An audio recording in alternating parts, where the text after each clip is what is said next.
Something about the Duggar family has shifted in a way that longtime followers can't quite ignore anymore. And it's not the kind of change you notice all at once. It creeps in slowly, through small inconsistencies, quiet deletions, and moments that don't quite make sense until you step back and look at the bigger picture. For years, the family built a reputation on openness, or at least the appearance of it, inviting audiences into their lives through shows like 19 Kids and Counting and later Counting On, where everything seemed structured, intentional, and carefully presented. But now, there's a growing sense that something is being actively managed behind the scenes, and at the center of that shift is Joseph Duggar, someone who was never supposed to be at the center of anything controversial in the first place. That's exactly what makes this situation so unsettling, because Joseph was always positioned as the safe one, the steady one, the one who followed the path without deviation, which is why the sudden attention around him feels so out of place and, honestly, a little too coordinated to be random. At first, none of it seemed significant enough to raise alarms, because if you looked at any single moment on its own, it could easily be explained away as coincidence or simple privacy. A missing photo here, a comment section quietly restricted there, a family gathering where certain faces were noticeably absent without explanation. It all felt small, almost forgettable, like the kind of things that happen naturally when public figures try to reclaim some control over their personal lives. But when people started lining up these moments side by side, comparing timelines, and noticing how often these small things kept happening specifically around Joseph, the pattern became harder to dismiss. And this is where things start to get strange, because instead of isolated incidents, it began to look like a carefully repeated behavior, something intentional rather than accidental, as if there was an effort not just to stay private, but to redirect attention entirely. The more people looked, the more they realized that the silence wasn't neutral. It was structured, almost strategic, and that realization alone was enough to make even casual observers pause. What really pushed this from quiet curiosity into something far more intense, though, was how the rest of the Duggar family seemed to respond whenever those patterns started getting noticed. Because instead of ignoring speculation the way they often have in the past, there appeared to be subtle shifts in how information was shared, who was visible, and what narratives were emphasized. It wasn't loud or obvious, but it didn't need to be, because the consistency of those shifts told its own story. Moments that should have included Joseph suddenly focused on other siblings. Updates that might have clarified timelines instead introduced new distractions, and any direct questions seemed to disappear almost as quickly as they appeared. But that's not even the worst part, because once people began tracking not just what was missing, but how quickly those gaps were filled with alternative content, it started to feel less like coincidence and more like coordination.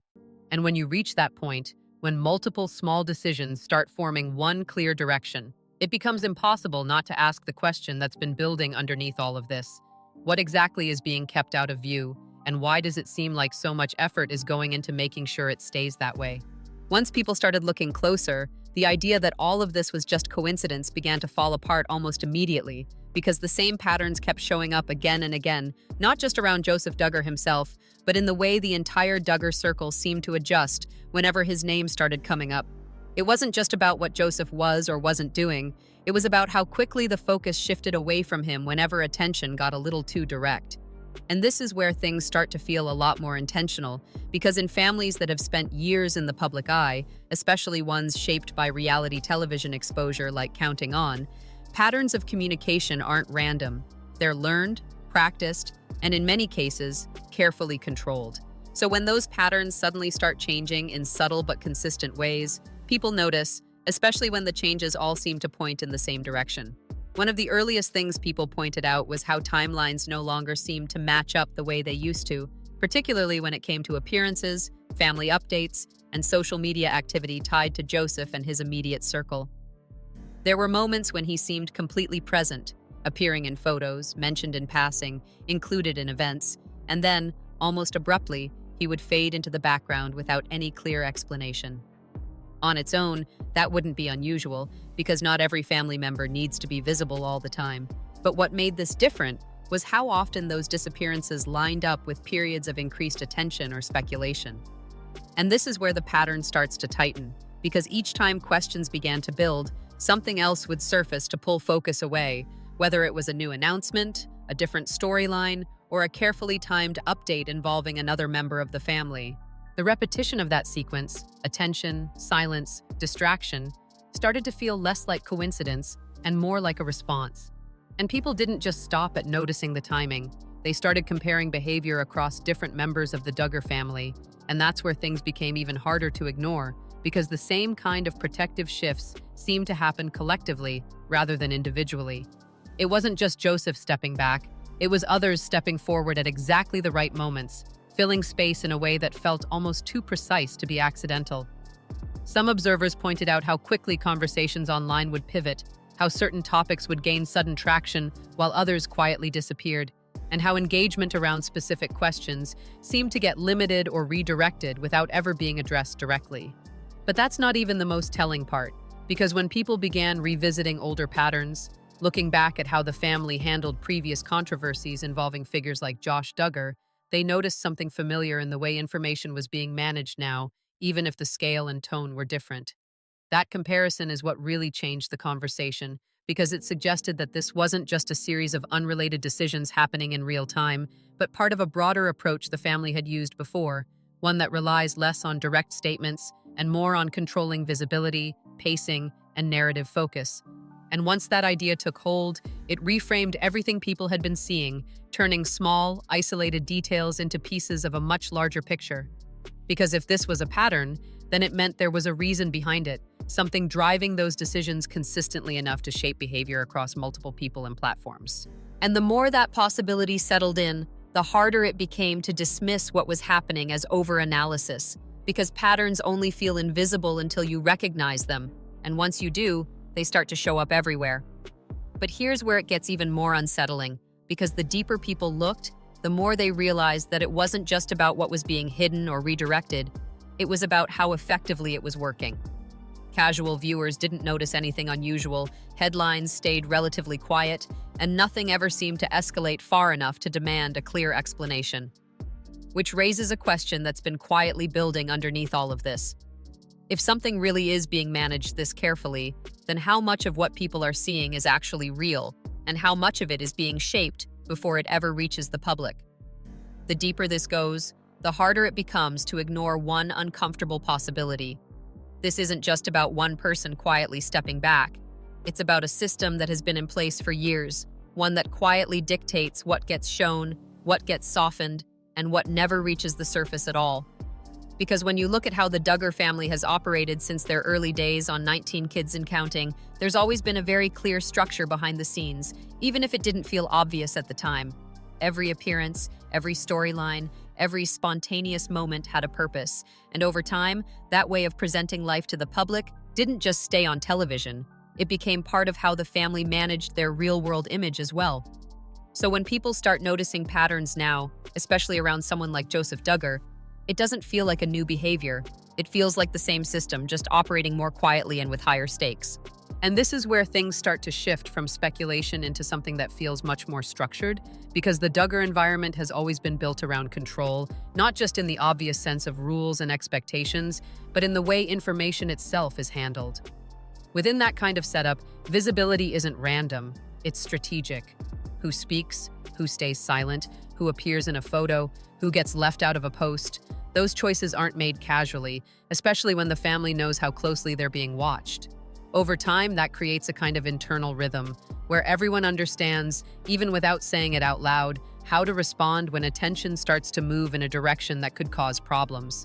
And people have pointed out that what's happening now follows that rhythm almost too perfectly, as if the response isn't being figured out in the moment, but pulled from something that's already been practiced before. But that's not even the most revealing part, because when you start looking at how influence flows within the family, it becomes clear that this system doesn't rely on one person making decisions. It depends on collective alignment, where multiple people adjust their behavior at the same time without needing direct explanation. That's what makes it so effective, and also so difficult to prove outright, because nothing ever looks extreme on its own. Instead, it's a series of small, coordinated shifts that only make sense when you see them together. And in situations like this, where attention is building around Joseph, that coordination becomes even more noticeable because it creates a kind of buffer between him and the public, a layer of noise and distraction that keeps the focus moving just enough to avoid landing in one place for too long. What's especially unsettling is how normal this starts to feel once you recognize it, because it suggests that the absence of information isn't a gap, it's part of the design. Silence, in this context, isn't neutral, it's functional. It buys time, it redirects curiosity, and it allows narratives to settle before anyone can question them too deeply. And when you combine that with the family's long-standing experience in shaping public perception, it becomes a lot easier to understand how something significant could exist just beneath the surface without ever being clearly addressed. Because in a system like this, nothing has to be openly denied if it's never fully acknowledged in the first place. And this is where everything starts to click into place, because once you understand the system, Joseph's situation stops looking like an isolated mystery and starts looking like a case study in how that system protects itself. The controlled visibility, the carefully timed distractions, the collective shifts in behavior, they're not random reactions. They're part of a method that has worked before and continues to work now. Which leads to a much bigger and far more unsettling question. If this structure is capable of shaping what people see so effectively, then what else has been managed the same way without anyone fully realizing it until much later? And this is where everything starts to escalate, because once people began applying that understanding of the system to real situations, the examples didn't just stay theoretical, they started lining up with actual moments that felt increasingly difficult to explain away. There have been instances, according to observers and longtime followers, where Joseph's presence around major family events seemed inconsistent in ways that didn't match the usual Duggar pattern, especially for someone who had always been positioned as reliable and involved. In some cases, he appeared briefly and then disappeared from coverage entirely, while in others, he wasn't visible at all despite being expected there. Now, to be clear, none of that proves anything on its own, and it's important to approach it carefully, but people have pointed out how those moments often coincided with periods where online discussion about him started picking up, which is where the situation begins to feel less random and more reactive.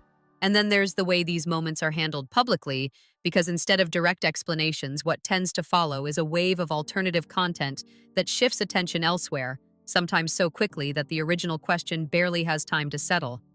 According to reports and discussions across fan communities, posts that might have clarified timelines are either delayed, limited, or replaced entirely with unrelated updates, creating just enough noise to dilute the focus. It's not aggressive or obvious, it's subtle, almost routine, but that's exactly what makes it effective. People have also noted that engagement around certain questions appears to be restricted more heavily than usual, whether through comment limitations or the quiet removal of specific threads, which adds another layer to the idea that something is being carefully managed rather than openly addressed. But that's not even where things get the most serious, because when you look at how similar strategies have allegedly been used in the past, the stakes start to feel much higher. During previous controversies involving Josh Duggar, the family was widely observed to rely on controlled statements, selective appearances, and carefully timed narratives to contain public reaction. And while this current situation is not being presented at that same level, people have drawn parallels in the underlying approach. That comparison doesn't confirm that the situations are equal, it doesn't, but it does suggest that the framework for handling attention hasn't changed as much as it might seem. And when people recognize that pattern repeating, even in a quieter form, it naturally raises concerns about what might be happening beneath the surface now. There are also claims, again framed cautiously, that certain individuals within the family appear to step in more prominently during these periods, almost acting as buffers when scrutiny starts to build. Whether intentional or not, the effect is the same. Attention gets redistributed, conversations shift direction, and the original focus becomes harder to maintain. Some observers have even suggested that this kind of coordination only works because it's been reinforced over time, creating a shared understanding of how to respond when situations begin to escalate. And if that's true, then what we're seeing now isn't a sudden reaction, it's a practiced response, one that has been refined through experience and applied whenever necessary. And this is where the tension really peaks, because even with all of these patterns, examples, and observations, nothing is ever stated outright, which leaves everything sitting in that uncomfortable space between suspicion and confirmation. There's just enough there to raise questions, but never quite enough to force a clear answer, and that balance seems to hold no matter how much attention builds, which leads to a final, unavoidable thought that people keep circling back to. If multiple moments, across different situations, all seem to follow the same controlled pattern, allegedly, consistently, and without direct explanation, then at what point does it stop being coincidence altogether and start looking like something far more deliberate? By the time you step back and look at everything together, the timing shifts, the controlled visibility, the repeated redirection of attention, it stops feeling like a series of isolated moments and starts to look like a cycle, one that keeps repeating because it's designed to. And that's really the key to understanding why this keeps happening, because it's not just about protecting one person, including Joseph Duggar. It's about protecting the structure that surrounds him, the same structure that has defined how the Duggar family presents itself since the early days of 19 kids and counting. In a system like that, consistency matters more than transparency, and once a method for handling attention proves effective, it doesn't get abandoned. It gets refined, repeated, and applied whenever needed, even if the situation itself looks completely different on the surface. Because at its core, this pattern works for one simple reason. It never allows any single question to stay in focus long enough to demand a clear answer. Instead, it breaks attention into fragments, spreading it across different people, different updates, and different narratives until the original concern loses momentum. And over time, that approach creates a kind of fatigue, where even the people paying closest attention start to second-guess what they're seeing, not because the pattern disappears, but because it never escalates in a way that forces resolution. That's why these situations often feel like they're building towards something that never quite arrives, because the system is designed to keep everything just below that threshold, visible enough to notice, but never clear enough to confirm. And this is where everything connects back in a way that's hard to ignore, because once you recognize that cycle, Joseph's situation doesn't stand out as an exception. It fits into it almost perfectly. The quiet shifts, the carefully timed distractions, the collective adjustments from others around him, they all follow the same logic, the same rhythm, the same underlying goal of maintaining control without ever needing to openly assert it. And what makes that especially powerful is how normal it can appear from the outside, because unless you're actively comparing moments, tracking changes, and questioning inconsistencies, nothing ever looks extreme enough to raise immediate alarm. It's only when you connect those dots that the full picture starts to come into view. But that realization brings its own kind of discomfort, because it changes the way you interpret everything that came before it. Suddenly, the idea that something might be missing isn't just a possibility, it feels like part of the design. And if that's true, then it raises a much bigger question than anything tied to one situation or one person, because it suggests that this pattern could apply far beyond what's currently being discussed. It means that what people see publicly might only ever be a version of events that has already been filtered, shaped, and positioned in a way that keeps certain details just out of reach. And that's where this really lands, because at the end of it all, the biggest takeaway isn't a single revelation, it's the pattern itself. A pattern that, once recognized, becomes impossible to fully ignore, even when it's subtle, even when it's quiet, even when nothing is ever confirmed outright.